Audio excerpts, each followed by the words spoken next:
Good evening, everybody. Welcome to your Intermediate Traders Clinic session for this month. This is, as always, a two-part series, and we are looking at something that I would consider to be slightly revolutionary.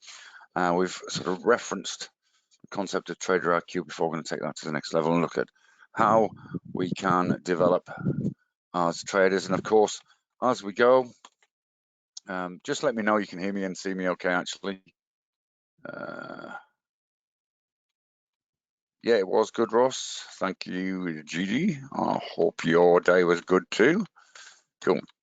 And as we do, of course, just bear in mind that well, although this isn't really a live market session, we may sort of skip in if there's anything radical going on. Hi, Rachel. Good to see you here. And have a look, in which case, of course, just bear in mind that this is for educational purposes only. And hence your anything that you see or hear should be taken as opinion of mine, and you need to make decisions about whether to integrate it into your trade or not. Now, I'm really excited about, good evening again, David. I'm really excited about something I'm going to get you to download later. We'll go through it and how it might work, because I think,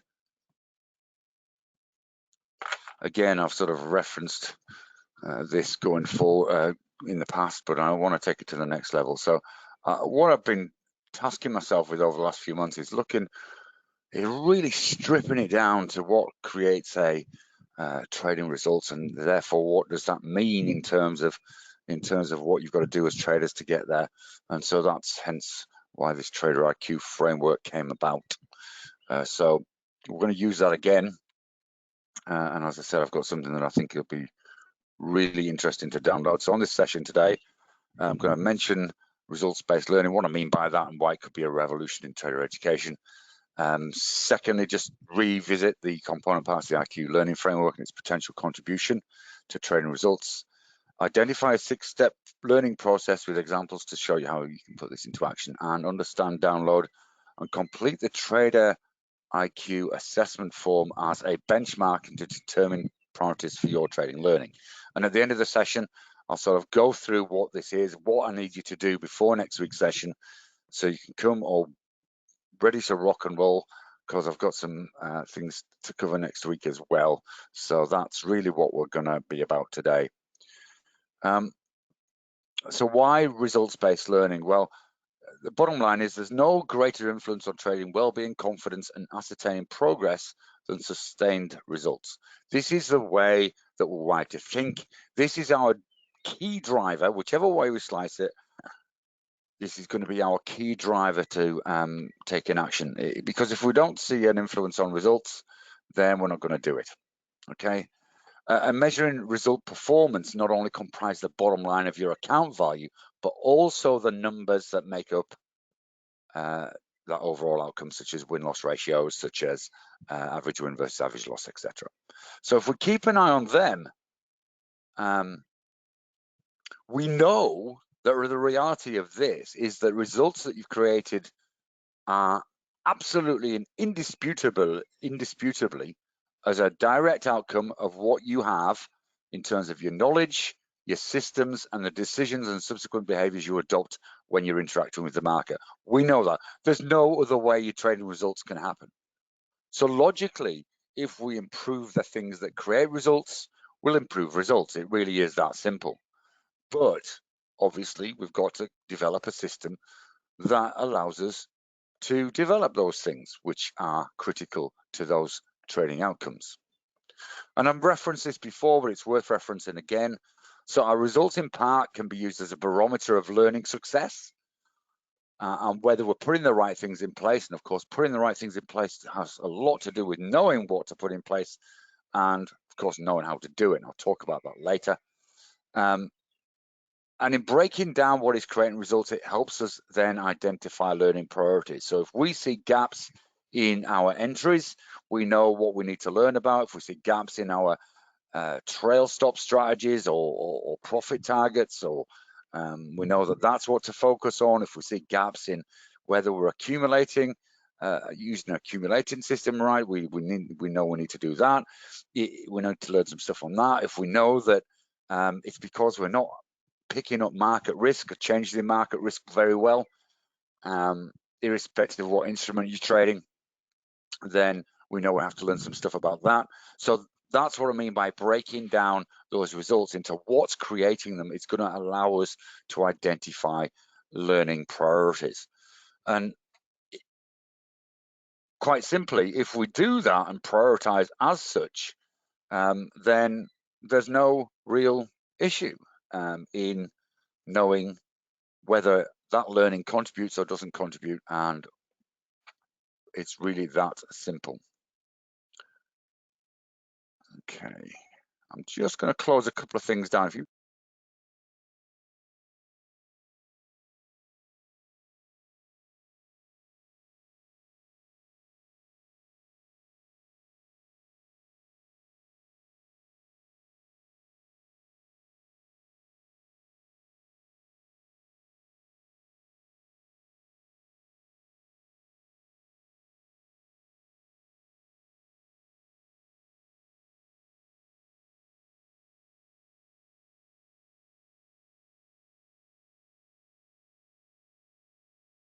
there we go.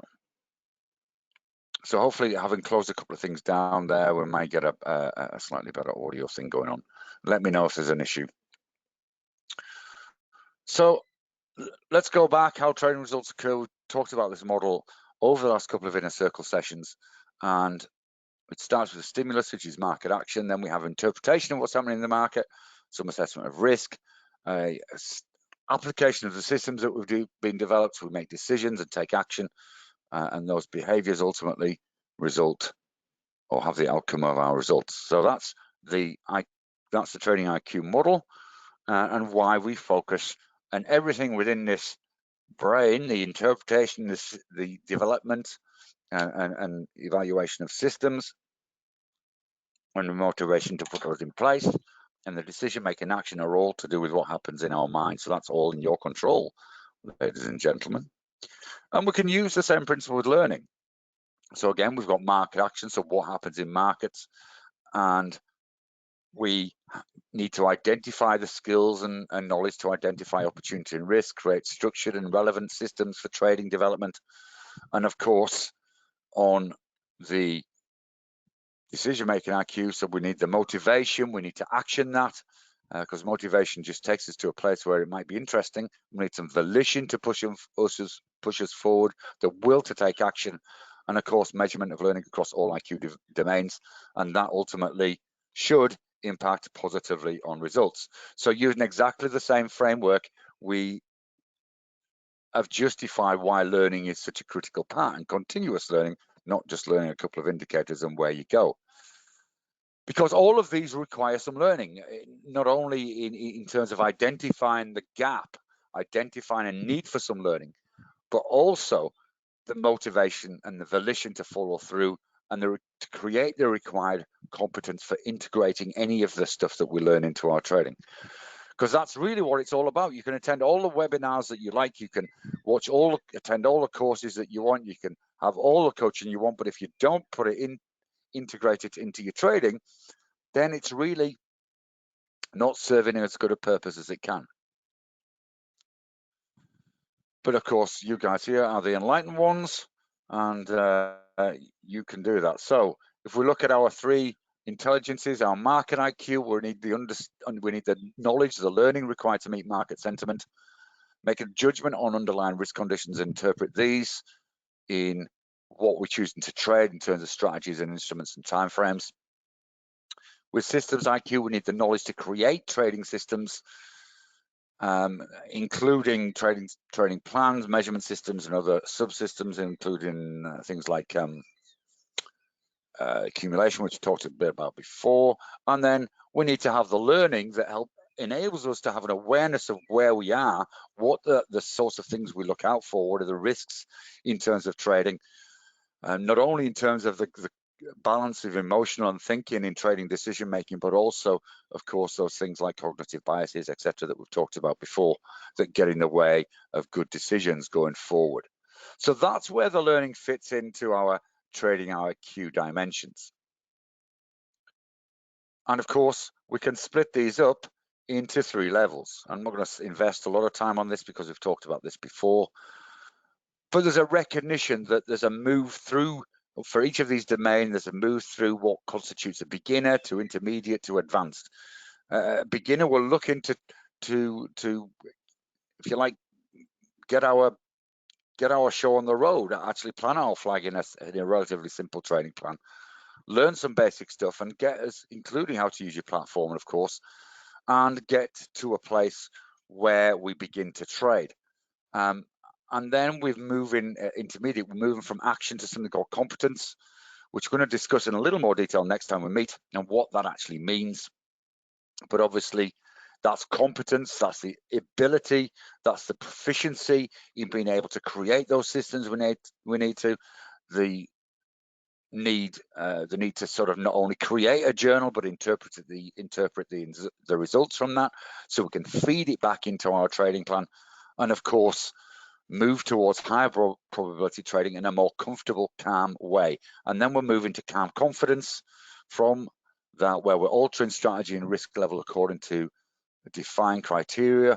We're starting to integrate our assessment of overall market risk in terms of things like altering position sizing, which includes and I may do a session on this later on in more detail, but includes things like how many positions we should have open. For example, those of you been watching in a circle, I did and the regular Tuesday and Thursday updates, I have been sort of showing you a few things in practice that we've talked about at some of the education, such as accumulation, etc. And I've seen last week the number of positions that had open, which over the course of the week are closed down. So reduce risk significantly in terms of the positions that were open, simply because there's an inherent market risk with what's happening this week. Not only got interest rate decisions tonight, what the market's looking at a little bit wobbly, although we did see the futures popped up a smidge, being the technical term, but also we've got the start of US earnings season. So, and that has the ability to throw, not with that relationship with the equity markets and the US dollar index, it does have the ability to throw around and about the currency pairs as well. And of course the indices also, not just in terms of the US, but there'll be inferences made about the global economy based on what US companies are doing. And of course there's a lot of global companies which will give us an insight for those who have exposure in other countries as well, what the real deal is. There's nothing like earnings season to move markets, that's the reality. And so knowing that, as just to give an example, is part of that sort of advanced skill set that enables you to alter your behavior according to what's going on. So it makes sense that within each of these 3 domains, these 3 intelligences, there's progression in each of these domains. Now it might be that, I guess one of the key points from this is it might be that you are fairly you class yourself as an intermediate trader from a systems point of view, but perhaps from the market intelligence point of view, you still feel as though you're finding your trading wheels a little bit, and so it doesn't necessarily mean that if you're advanced or intermediate or beginner in one domain, then it's the same across the board. And that's why it's important to measure all 3. And although a framework is the difficulties with the framework are obviously there's a lot of things that can potentially cross over. But what I've tried to do with this is primarily put things that I've actually planted my flag in terms of putting them in specific domains, which I feel is the major one. So there is a degree of artificiality, if that is indeed a word, or whether I've just made it up on the spot, to any framework. But what it does is it gives you a process through which you can start to address what is a very big issue into smaller bite-sized chunks and get a chance to actually sort of move forward. As we've said before, trading is really a continued incremental growth into becoming the trader you can be. And so there's a 6-step learning process in any trading learning. And first of all, I'm going to look into these in a little more detail in a moment. But firstly, there's an awareness that some new learning may contribute to trading. If you don't know what you need to know, then how are you possibly going to move forward? Second, and of course, that's one of my jobs, is to sort of say, hey, look, guys, have you thought about this? Secondly, you've got to identify it as a priority, a particular learning area, and believe that it'll make a difference to results. So there's an absolute need to know the why it's important and the consequences if you don't do it or you do it, potentially. And without this belief that something could make a difference, you're not going to do it. I do and continually will smash on about the importance of a trading journal. And yet, if you don't believe it has any impact at all on your trading results, nor will do in the future, then there's no way you're going to do it. It really is that simple. So you're not going to learn how to put a trading journal together. You're not going to learn how to review a trading journal and feed it back into your trading plan. You're not going to even bother investing your time in that learning and the action required to actually put it together and make it happen. You've got to believe in yourself sufficiently that you can learn it. And of course, some of the things that we talk about in trading, particularly once you're past the simple stage, are quite complicated. Okay, they're relatively complex. Now, my job is to try and make what is sometimes quite complex into as simple as I possibly can, so you can actually stand a chance of getting a rung on the ladder of understanding it. And that's obviously helped by your participation in your learning. The more you participate, the more questions you ask, the more likely you are to get some answers that are going to help you learn. But the reality is, once again, that if you believe something is too hard, then again, your motivation, although you might see it's important to do this and I really want to do it, you're not actually going to follow through on volition and actually make it happen. You're not going to press that engage button and get on with the learning that you need to do. And we term this self-efficacy. And we talked about this before in the context of trading as a whole, but in this context, we're focusing on it in terms of your learning. Of course, you need appropriate learning resources, including the how-to. It's no good me saying here's how to determine, or what you need to do, guys, is you need to go away and you need to have a system for adding a new indicator to your trading plan. That's all very well and good. And you say, yeah, that sounds logical. Yep, I think that's probably make a difference to my trading plan. I think that might make a difference to my results, but I haven't a clue where to start in doing that.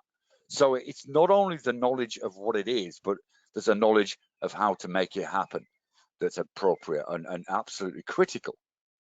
I've made reference to it already, but I'll just reinforce it. You need the motivation, which is often created by identifying it as a priority need, which could influence results positively, but you need that volition, that follow through, that engage button that you press to say, right, this is me making it happen. This is me following through on what I'm doing, or what I need to do and what I need to learn. So you need to be able to do that. And part of that, and we'll talk about this next time we meet, is about making sure that you are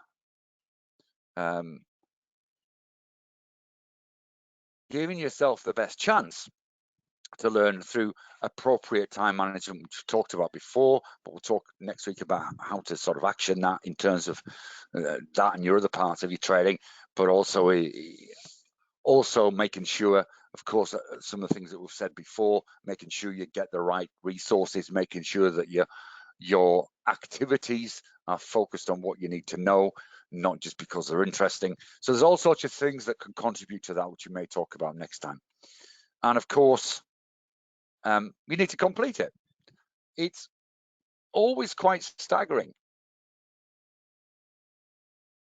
to know that many of you know I do work for a couple of other organizations apart from Go Markets, and have done quite a lot in the past and run my own courses and etc. And do my own and often do one-on-one coaching, and but it's quite spectacular how particularly when people are paying a lot of money to access a course or access a coaching program, why they don't follow through. It really is quite staggering, and I can see, because we look at first steps and next steps, I can see how many people have watched the videos. Okay, so let's say there's three modules in next steps program. If you haven't entered next steps or got access to that, please drop me an email at mike.smith@gomarkets.com. And I can see that module 1 is really fairly well viewed. By the time you get to module 2, that starts to tail off a bit, and by the time you get to module 3, it's really sort of tailed off significantly. And that's the case with any course. So if you're doing some learning, make sure you complete the learning, not just think, oh yeah, I know some stuff now, I'm going to go ahead and do it. Because it's only through completing and it doesn't matter whether it's something that's set by me or something that's set by yourself, which again, when we meet next time, we're going to get you, based on the assessment that you're going to do in between now and the next time we meet, we're going to get you a step-by-step guide to put in a development plan together for the next quarter. So what you're doing is essentially setting yourself a mini course. Now, some of you may choose to just do DIY that and go through it yourself and ask questions and ping me to say, hey, Mike, what gonna do? And others of you may sort of seek out a coach to help you along the way, let you accelerate it. But either way, what it does require is you to reassess, is to complete what you're doing, to reassess where you are now, and if there's any further gaps, you fill them, of course. So I hope that makes sense. Again, what I've tried to do is break it down into its absolute bottom line, indisputable ABCs to show you what you need to have in place and why, and you can convert this really into, if you do it on the flip side of what doesn't happen, then you could almost make this a list of why people don't learn the things they need to trade. They don't have an awareness, they don't identify priorities, don't believe it's going to make a difference, don't believe that they can learn, it's too hard, don't access the right learning resources, maybe motivated but have problems with follow through, and that goes back to the discipline issue we've talked about before, and don't complete it. So there you've got, if you reverse it, if you put this on one side of the paper and not on the other side of the paper, the opposite to it, you're going to get why people don't learn trading. So have a look at that list and say, well, look, am I in that place? Or I'm looking what I need to learn next. Is that where I am? Is there anything there that I need some help with just addressing? Do I know where to get the resources? Do I know where to get the how-to? And that may just help a little bit. Okay. So let's just give you an example of some of the things that I've been talking about. So last week's Inner Circle, we talked about a bounce strategy. Now there are four key potential strategies, or key entry approaches, should I say. So there's a trend reversal, a breakout, bounce strategy, which we talked about in the circle last week. And if you want the recording of that, you couldn't make it along, then let me know. And the fundamental idea. Now we are talking this in, buy yourself a mirror, absolutely, Ross. We are talking fundamental ideas tomorrow. So if you're not enrolled in this session, let me just give you the link now, just in case you're not part of this group. I think most of you are. Let me just find it, and I'll find the link. So there is the, there we go. So there's the session tomorrow. So it's about translating long-term trading ideas into practice, so more fundamentally orientated. That's not saying that you don't use some technical issues to refine entry, but that might be an interesting one to fill some of the gaps that you've got. So if you think quantities are good, or Afterpay are good long-term holds, or the Aussie dollar, then that could be the session to attend to. I'm just going to pop it into chat for Inner Circle, so get yourself along if you're not already. So there you go. All good. And okay, So a little bit of a side deviation, just because it seemed like a good thing to make you aware of. Okay, so that's an awareness example. If you didn't know there was a bounce strategy, you wouldn't know to learn it. It's really that easy. So just to give you another example of one of those things that I've mentioned sort of there, likewise with accumulation, which we talked on in the circle last 2 weeks ago. That was in response to people talking about it. We might do trend continuation towards the back end of the month. In terms of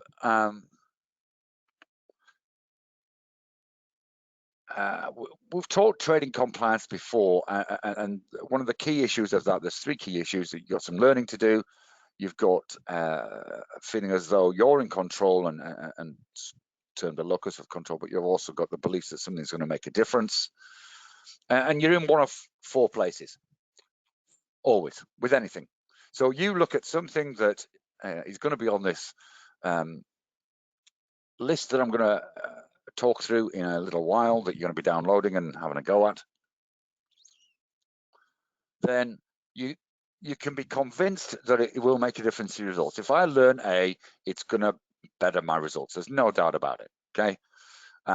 Or you think it's going to make a difference. So I think it's probably likely, logically, and because Mike keeps on banging about it incessantly, and because I've heard it from other people before and I've read it in a couple of books, then it's likely, even though I haven't tried it, it's likely that it might make a difference. So either of those 2 places is good, okay? The third is you'd think it unlikely it will make a difference, which is probably the worst place to be, and then you're convinced it won't make a difference. And the only way you can be convinced or convicted of any belief is if you've actually tried it and it doesn't make any difference at all. So 1 and 4 are fine, providing it's backed up by balanced evidence. 2 is a good place to be because it means that you're in a place where you have some motivation inherent there because you believe it could make a difference. Now, if you don't, if you have no evidence and you are in 3, you're stuck in opinion. So 2 and 3 are both opinion, and you need to move from that to either 1 or 4, okay? And the only way to move to 1 or 4 is to give it a go, okay? Through trying it and testing it, got to give it a fair go. So if I say learning market risk is a good thing because ultimately, even though it's an intermediate to advanced skill, ultimately it's going to help you say, I need to be putting the foot on the accelerator, or I need to be taking it off here. Logically, even though that's quite a complex skill to learn, logically, if it makes sense, you're likely to be in number 2. If you start to see it impact on your results, and there's 2 ways you're going to see this. You're going to see that one of the key places that you're going to see that is when the market turns, okay? Of all of the things, this is the one that's taken me the longest to get anywhere near, okay? I don't get it right every time, but more often than not, I'm in a better place, far better place than I used to be. So if you're seeing that you've got 4 long positions open invariably, 4 or 5 long positions open, and the market turns, and it can turn quite quickly, then you know, even if you have, I mean, think about this. Let's say you risk 1% per trade. If you've got 5 trades open, then you're risking 5% of your account, and that's if you're into a 1% tolerable trade risk. It may be that with other vehicles, such as I do with CFDs, then I'll risk slightly more than that in terms of a percentage as my tolerable risk. But so if it's 2%, then you're risking 10% of your account, for example. Okay, if it all goes the same way, and ultimately, instruments tend to do that. We tend to get a gross move across many instruments. So last week, I think it was in 12 positions at worst, or at best, because it was at best at that stage. If I'd still had those 12 positions open today, it wouldn't be looking quite as healthy. Okay, so if you, to go back to the original point, so if you see in your trading results that you're caught whenever a market turns, you seem to be caught significantly, not just a little bit, everybody's caught a little bit, but you see yourself caught a little bit, then that's okay. If you see yourself caught time and time again, or caught with multiple positions open when a market turns, then it gives you the evidence to say, hey, look, this is worth looking at. I hope that sort of made sense. A little bit about self-efficacy. Again, something we've mentioned before, but this is really your belief that you can do this, that you can learn this stuff, even though it is pretty complex. Now, I don't know anybody on any of my webinars who couldn't learn what's needed to learn it. But there's no doubt that some things are tough. You've got to do some work. I know, work, to actually sort of help it sink in. And developing self-efficacy is all about what's called mastery experiences, if you look at the psychology literature. And this is all about we take on new challenges and succeed. Okay? So the very fact that we've succeeded in learning something in the past means that we're in a far better place from a belief in self, from a confidence that you can learn this, than if you hadn't at all. And so really that teaching ourselves that we have the capability to acquire new skills, new knowledge, is an absolutely critical part of developing a feeling of being in control and hence confidence, and also as a trader. Now, of course, as you're learning something new, then of course there's a role for vicarious experiences, i.e. the experience of someone like me or other traders that you might meet along the way. It's one of the reasons why I can't wait to run some live workshops so you guys can start talking to each other, because you'll have a heap of learning there that over the last 12 months has been really difficult to get because of COVID. We've lost that sideways learning to some degree. And so those two things are important as you're beginning to learn. And of course, after that,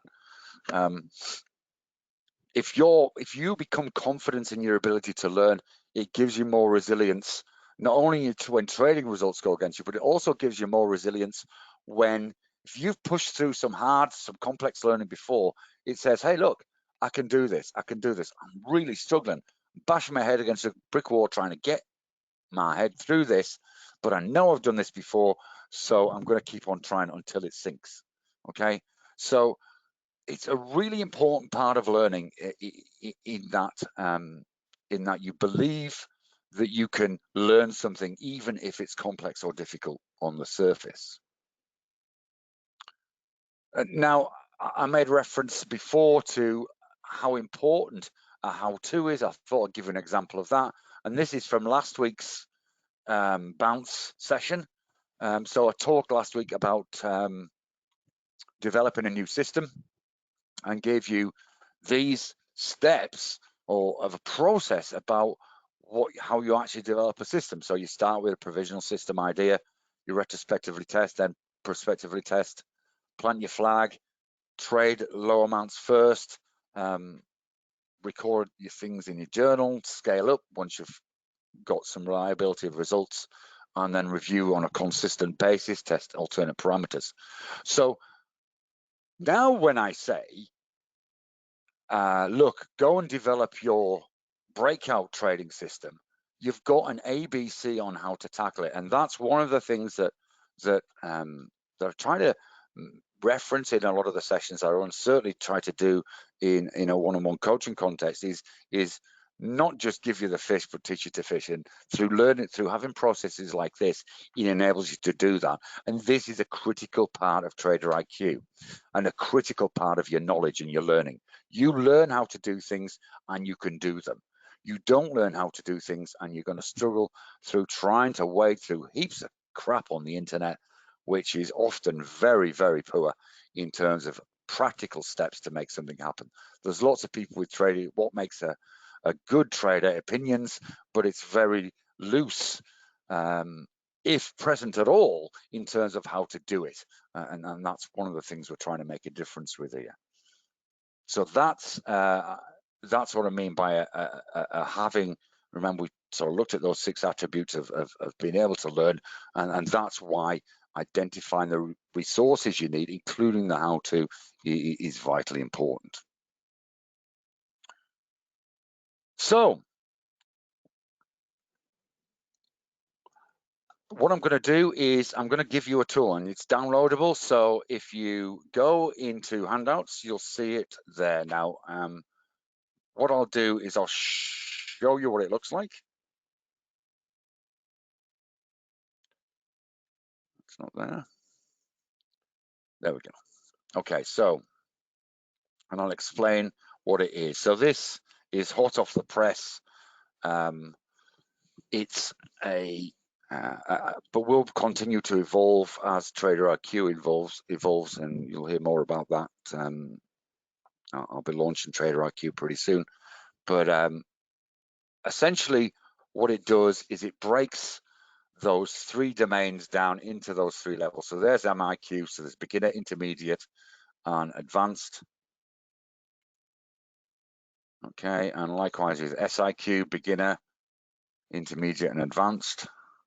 And so essentially what you do is you score yourself on each of these, and ultimately it creates a score at the bottom and a total score at the end. Okay, so just to test, I just wanted to make sure it worked okay. And so the way you score yourself is if it's not in place or you have no knowledge, then you score yourself a 0. If it's partially in place or you have some knowledge, then you score yourself a 1. If it's fully in place or you've got full knowledge, then you score yourself a 2.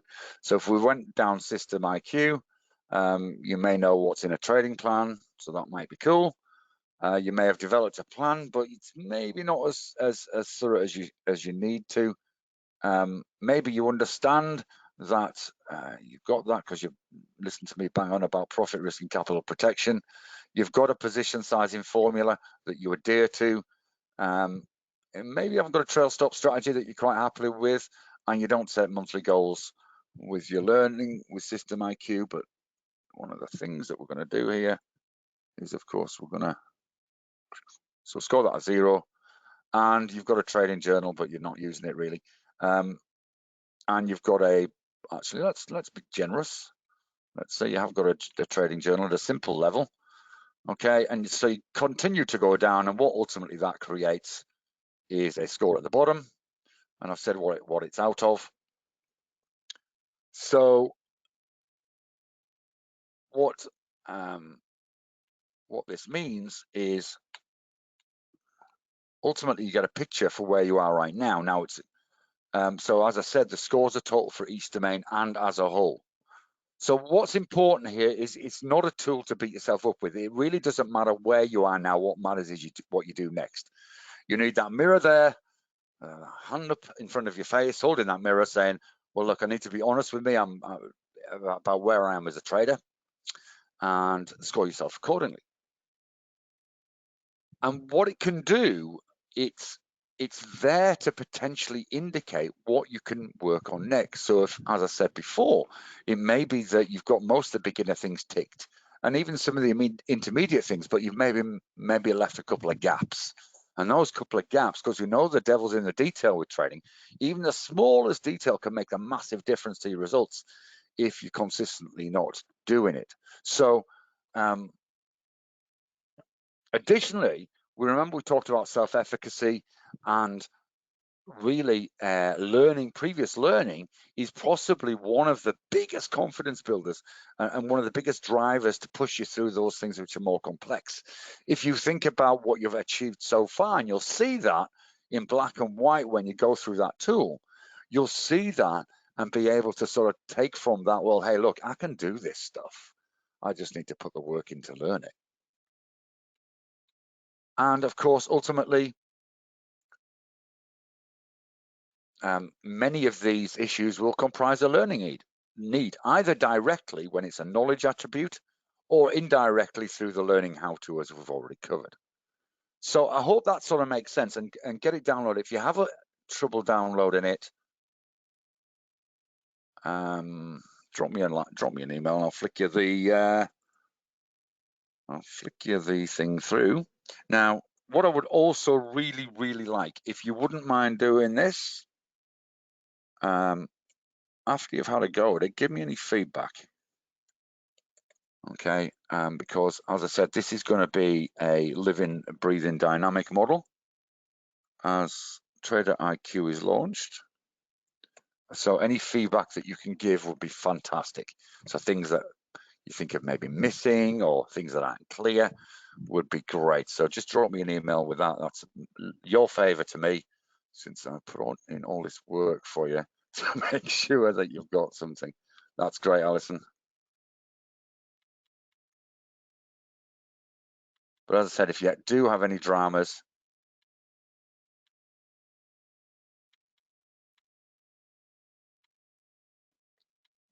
one, two at the moment, I know I won't do. It doesn't matter where you are, buddy. What's a rubric approach? Okay, so this is what they do in education now, and it's exactly what I've described. I could have put it in a slightly different format, which would have made look more like an educational rubric. But essentially, what you've got is, so if you've got a kid who has an assessment to do at school, or a university student, it's exactly the same principles used. Then let's say they've got a presentation on the history of trading to do. Okay, so what they'll have is they'll have a series of things they'll be marked on. So introduction or clear introduction, which frame the topic. Then the next one that they may be marked on would be where trading started, and a step by and an accurate description of the sort of historical development of trading to where it is now. And then you might have something about create a presentation which is clear, which is a logical flow. So you get marks on all these different aspects. And then within each of those things you're marked on, it'll have different levels. So that beginner, advanced, or beginner, intermediate, advanced. And what a teacher will do is then go through and score the student based on what they got. So if they got a 3 for the first part, 2 for the second, and a 5 for the third, to come up with a score of 10. So that's how they try to get consistency in marking, through what's called a rubric. And that essentially is what you've got there. So I hope that clarifies that as a... Alyssa, you're very welcome. And that was exactly one of the reasons why I thought it was good to do, as I said at the start, is there's an awareness thing that is the first step in any learning process. If you don't know what you need to know, it's really hard to sort of take it on and make it happen. So I hope that creates a couple of light bulb moments for some of you guys as well. So look, it's your choice. I've led the horse to water. If you want to add a layer of accountability to this, as I said, it doesn't matter what score you get. What matters is you do from now. But if you want to add a layer of accountability to it, drop me an email and say, Mike, I scored this, and by the way, here's some feedback on it. Was it useful? Was it not useful? Was there omissions, not omissions, etc., etc.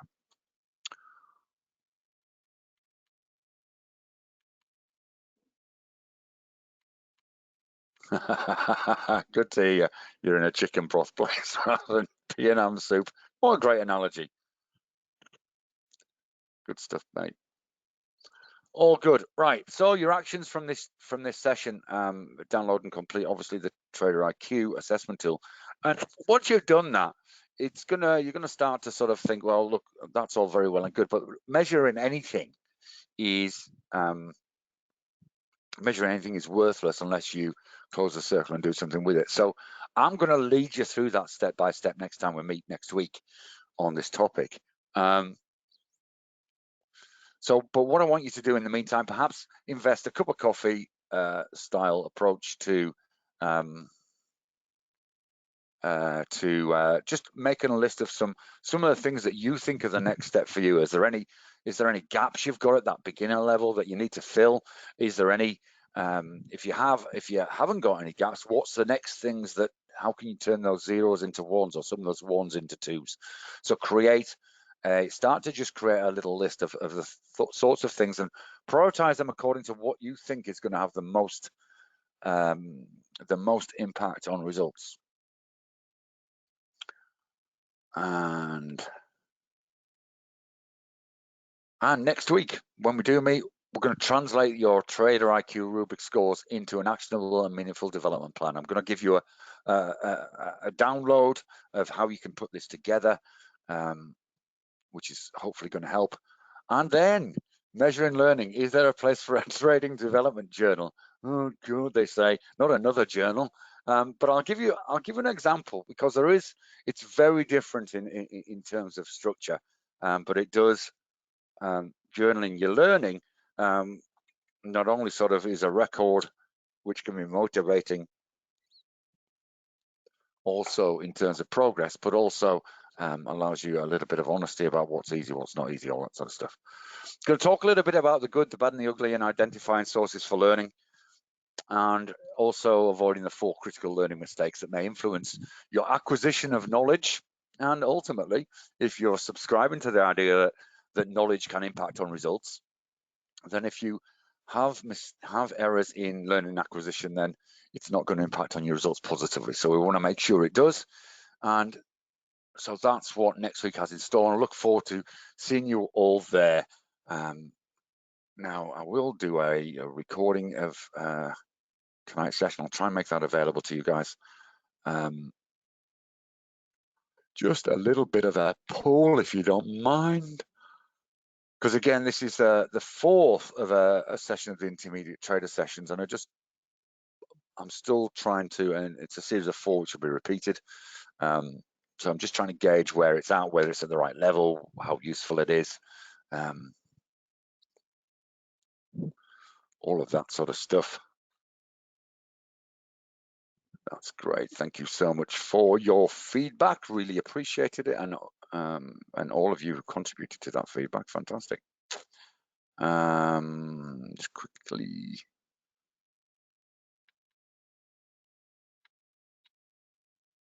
Great, David. Thanks, Chris. Awesome, Ross. No worries, Chris. Look, where's Hungry for More? I didn't put it in. Good to hear, Rod. Good to hear. That's cool. That's cool.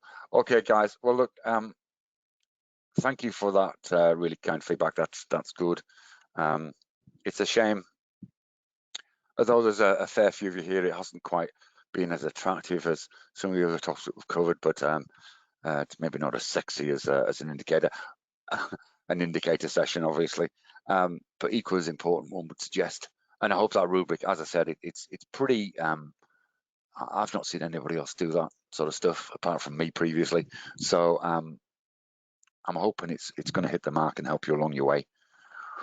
So I'll love and leave you, and hope that the rest of your evening is a fruitful and enjoyable one. We'll see you guys tomorrow at Inner Circle, the ones that can make it along, where we're, as I said, we're talking about long-term trading ideas, just to complete our review of the 4 strategies. But perhaps we'll do some stuff on trend continuation the following week. We are also, I'm just waiting for confirmation from Milan from AutoChartist to come along, and we've got the Magnetic Boys in the background who are putting together a crypto session for us as well. So that's what's coming up later. So thank you very much once again for your participation. It's always awesome. And yeah, no problem dropping me an email, David. Thanks, Rod. That's really kind. Cheers, Ross.